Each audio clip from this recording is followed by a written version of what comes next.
तर जालन्यामध्ये लोकसभा निवडणुकीच्या मतमोजणीची प्रशासनाकडून जय्यत तयारी करण्यात आली आहे। शहरातील MIDC मधील सरस्वती ऑटो कंपोनंट कंपनीमध्ये ही मतमोजणी होणार आहे आणि 6 विधानसभा मतदारसंघ निहाय प्रत्येक 14 अशा 84 टेबल्स असून 1300 कर्मचारी या मतमोजणीसाठी तैनात करण्यात आले।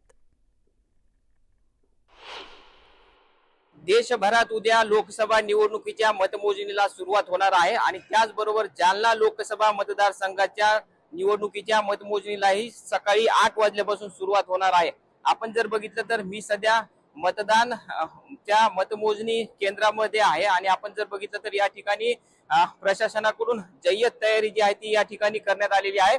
वेगवेगळ्या पद्धतीने या ठिकाणी टेबल क्रमांक जे आहे ते या ठिकाणी लावण्यात आलेले आहेत। समोरच्या साईडला जर बघितलं तर लोकप्रतिनिधींना बसण्यासाठी चेअर्स आहेत, त्या खुर्च्या आहेत त्या ठेवण्यात आलेल्या आहेत। त्याचबरोबर जालना जिल्ह्यामध्ये जालना लोकसभा मतदारसंघामध्ये 6 विधानसभा मतदारसंघ येतात आणि 6 विधानसभा मतदारसंघासाठी या ठिकाणी अशा पद्धतीची प्रशासनाकडून जय्यत तयारी जी आहे ती करण्यात आलेली आहे।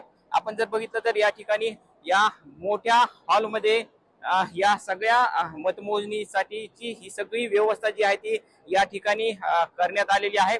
वेगवेगळ्या मतदारसंघासाठी वेगवेगळ्या कक्ष जे आहे ते या ठिकाणी उभारण्यात आलेले आहे आणि प्रत्येक मतमोजणी जी आहे ती ही सगळी मतमोजणी CCTV कॅमेऱ्याच्या निगराणीखाली होणार आहे।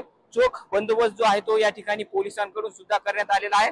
आपण जर बघितलं तर या लोकसभा निवडणुकीच्या रिंगणामध्ये 26 उमेदवार आहेत आणि 26 उमेदवारांपैकी प्रमुख लढत जी आहे ती भाजपचे उमेदवार रावसाहेब दानवे आणि काँग्रेसचे उमेदवार डॉक्टर कल्याण काळे यांच्यात होणार आहे आणि या सगळ्या चुरशीच्या लढाईमध्ये कोण बाजी मारणार हे पाहणं महत्त्वाचं असणार आहे। उद्या सकाळी 8 वाजता या सगळ्या प्रक्रियेला जी आहे ती सुरुवात होणार आहे। मतमोजणी जी आहे ती 8 वाजल्यापासून सुरू होणार आहे आणि तुम्ही सकाळी 6 वाजल्यापासून न्यूज 18 लोकमतवर सगळे निवडणुकीचे अपडेट जे आहे ते तुम्हाला बघायला मिळू शकतील। रवी जयस्वाल, न्यूज 18 लोकमत, जालना।